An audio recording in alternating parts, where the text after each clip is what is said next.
stacking and layering and the correct cost per result, because most of the time people will use a cost per result that is a standard result in Facebook, like in a standard event, and then not really optimizing for ringbot conversions in the case of phone calls, right?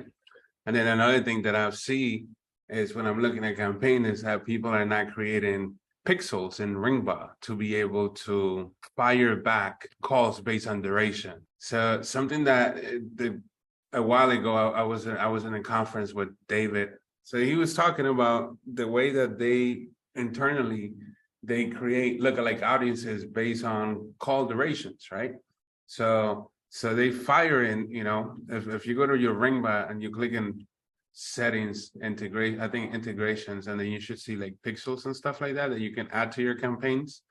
And then they're firing back pixels based on the call duration. So if the call is under 60 seconds or under 90 seconds, more than likely that call is a non-billable call, right? That call, it had to be dropped off because it didn't go the length. Now, the interesting part is like, when do people actually start having meaningful conversations? When are they in that, like, this is not a sale, but we're having a conversation? So that usually it's the 10-minute mark. So after 10 minutes, you're on the phone with somebody, you pretty much at that point got across any question or concern if this is real or it's not real, or if I qualify or I don't qualify, if this is exactly what I'm calling for or not.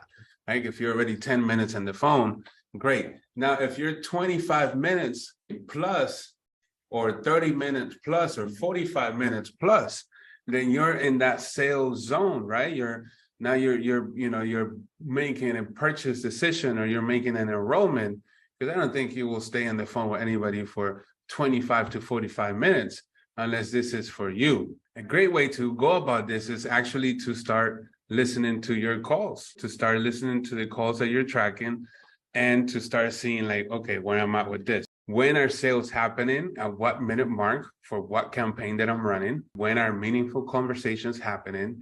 And when are my drop-offs happening? So if you are passing this information now to Facebook, now what you can do then is you can build lookalike audiences. First of all, you can create custom audiences from those people, and then you can build lookalike audiences, and then you can stack properly your campaigns. The strategy of spamming Facebook, it worked kind of last year. Right now, it doesn't really work. So in order for you to scale, it wasn't like before that you had to scale horizontally, right? And have as many ad sets and as many ads as possible running, because that way you were able to like saturate your market, right? You have an overlapping in audiences. You're like screwing up the algorithm. That's why you can generate calls so cheaply. Well, that doesn't work anymore.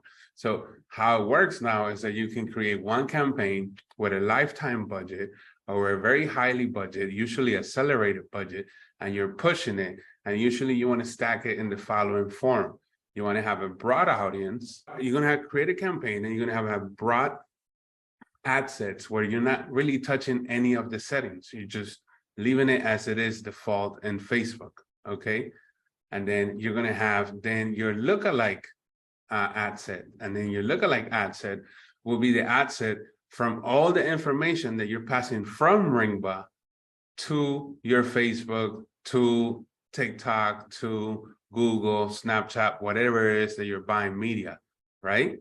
And then you will then create another one, which is for visitors, but not really made an intent, right? Not really a pixel fire, right? So that will be your third assets, right? Which is people that interacted with any of your ads, people that click, like, comment, or share anything that you posted in your page, or people that went to your website or engage in some form somehow with your brand. So when you start stacking these three ones, that should be more than enough and more than basic in the sense of your campaign structures. Then you can always, depending on the budget that you have, then you can always add an additional ad set that is based on interest. But all of this, you want it under the same campaign, so quote unquote algorithm understand who exactly is that you're going after.